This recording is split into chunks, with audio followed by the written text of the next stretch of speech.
Assalamualaikum warahmatullahi wabarakatuh. Salam sejahtera bagi semuanya. Dalam kesempatan kali ini, kita akan belajar tentang pencemaran air laut dan lembaga yang menyediakan dan memanfaatkan data hidrologi. Pantai dan laut merupakan ekosistem yang memiliki peranan penting dalam kehidupan. Adapun peranan pantai antara lain pantai sebagai tempat berlabuh dan pelabuhan bagi manusia. Kemudian, pantai sebagai pembatas antara laut dan daratan. Dalam hal ini, pantai menjadi garis pertahanan bagi daratan dari serangan ombak laut. Kemudian, peran berikutnya, pantai sebagai tempat rekreasi bagi manusia. Seperti yang ada di Indonesia, banyak sekali pantai yang digunakan atau dijadikan sebagai tempat rekreasi. Kemudian, peran berikutnya, pantai sebagai sumber ekonomi bagi manusia. Berikutnya ada manfaat-manfaat laut. Adapun manfaat laut adalah sebagai berikut. Laut mampu membawa angin panas ke daerah kutub dan membawa angin dingin ke daerah khatulistiwa, sehingga tidak ada daerah yang terlalu panas atau terlalu dingin di bumi ini. Kemudian manfaat berikutnya, laut mampu menyerap karbon dioksida. Karbon dioksida yang terserap akan diambil terumbu karang untuk digunakan dalam proses fotosintesis. Kemudian, terumbu karang menghasilkan oksigen yang berguna bagi makhluk hidup di laut. Manfaat laut yang berikutnya, laut sebagai penghasil sumber protein yang berupa ikan. Selain itu, rumput laut dan karang laut sebagian dianggap sebagai indikator kebersihan laut. Kemudian manfaat laut yang berikutnya yaitu sebagai objek wisata. Seperti yang ada di Indonesia, banyak sekali laut yang dijadikan sebagai objek wisata bawah laut. Akan tetapi, akibat ulah manusia, laut dan pantai mulai mengalami pencemaran. Pencemaran tersebut tidak hanya berdampak pada populasi makhluk hidup di dalam laut, tetapi juga berdampak pada kesehatan dari pantai dan air laut itu sendiri. Adapun pencemaran air laut terjadi akibat pertambangan lepas pantai yang membuang limbah dan tumpahan minyak ke laut. Air dan minyak adalah dua zat yang tidak bisa menyatu.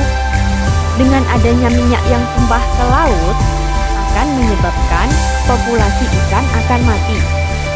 Hal ini terjadi akibat tidak adanya karbon dioksida yang terserap ke laut akibat adanya minyak. Sehingga, terumbu karang tidak mampu melakukan fotosintesis dan jumlah oksigen menjadi berkurang.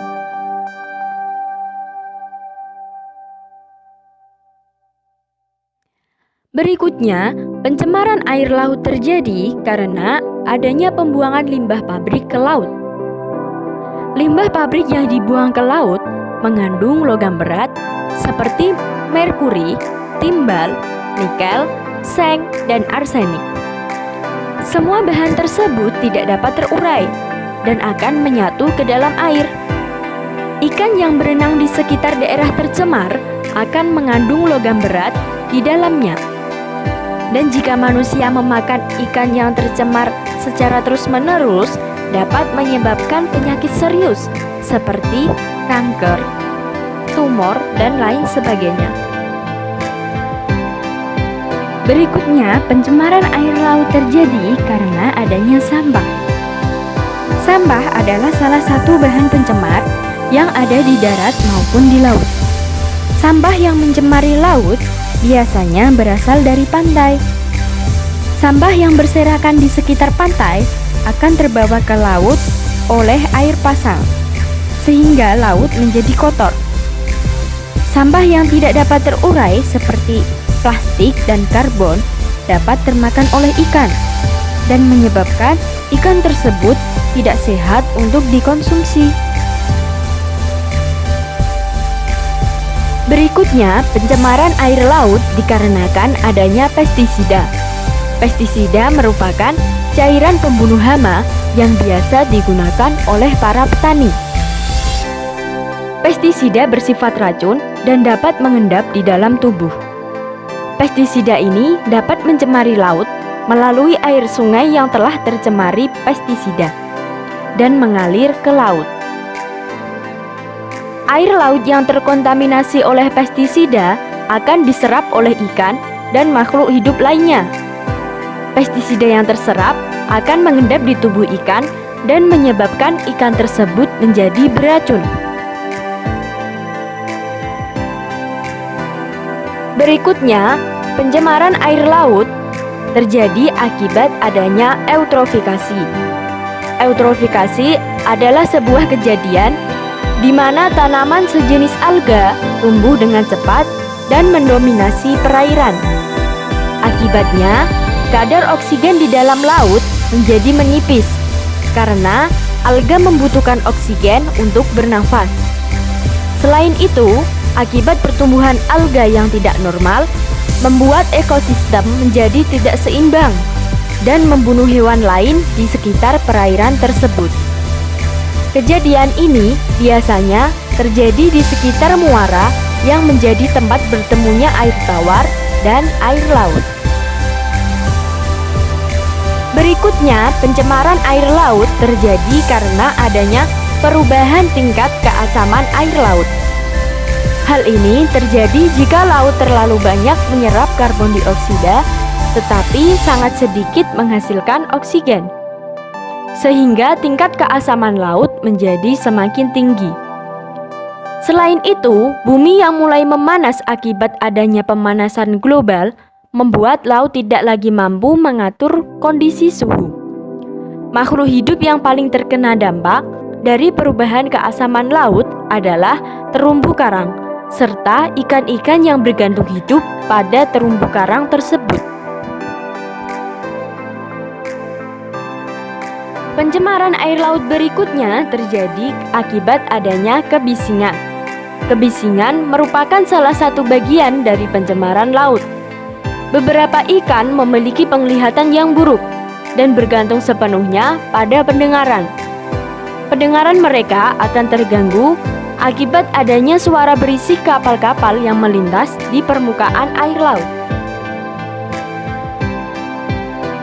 Pencemaran air laut berikutnya terjadi akibat adanya penangkapan ikan secara berlebihan. Ekosistem yang sehat adalah ekosistem yang seimbang dengan pola interaksi yang sesuai. Jika sebuah spesies makhluk hidup punah, maka keseimbangan ekosistem menjadi terancam dan dapat merusak laut.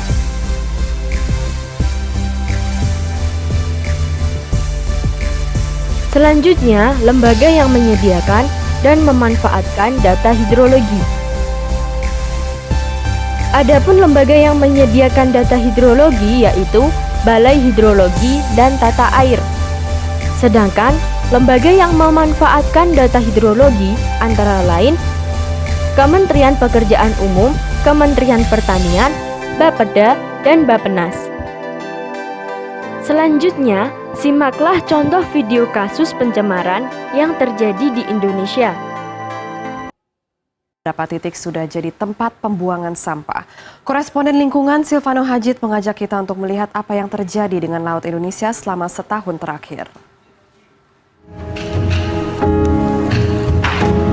Sampah plastik mengapung di pantai Tanjung Karang, Kabupaten Donggala, Sulawesi Tengah.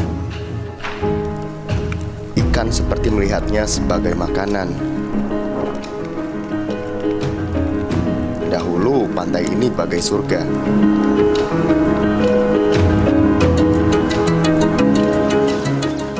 Atau bangau yang kelaparan mencari makan di antara sampah yang tersangkut di bibir sungai menuju Laut Jakarta. Sampah-sampah ini terbawa aliran sungai mulai dari hulu. Padang Lamun, habitat ikan untuk regenerasi.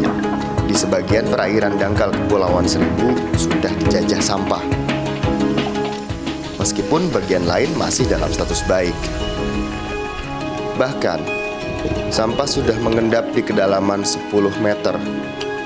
Apakah sampah-sampah ini pantas hidup berdampingan dengan terumbu karang yang sedang sekarat?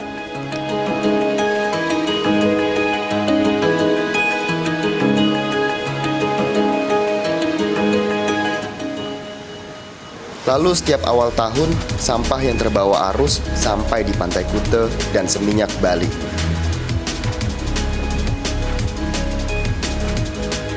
Atau Taman Nasional Komodo yang mulai terusik sampah. Dahulu pantai ini tempat berjemur komodo, namun sekarang mereka enggan datang kemari.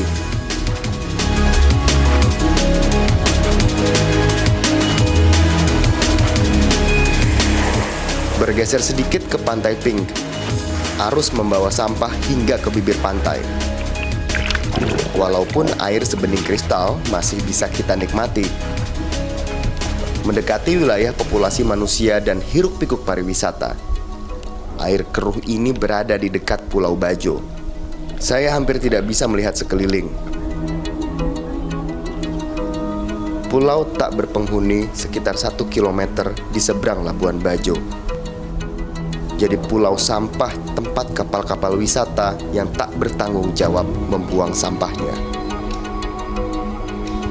Hingga seekor monyet minum sisa air dari botol plastik bekas.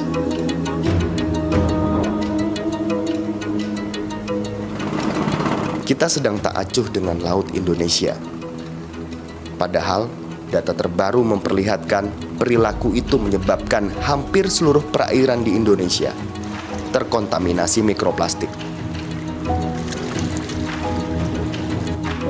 Partikel berukuran mikron yang tak kasat mata dan dengan mudahnya termakan ikan lalu masuk rantai makanan.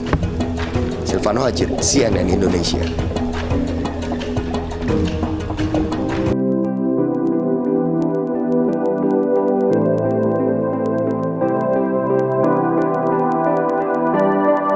Sekarang tugas kalian adalah membuat kelompok 1-4 siswa. Kemudian, analisislah video yang telah ditayangkan dengan soal-soal sebagai berikut. Soal pertama, upaya apa yang seharusnya dilakukan pemerintah dalam menangani masalah tersebut?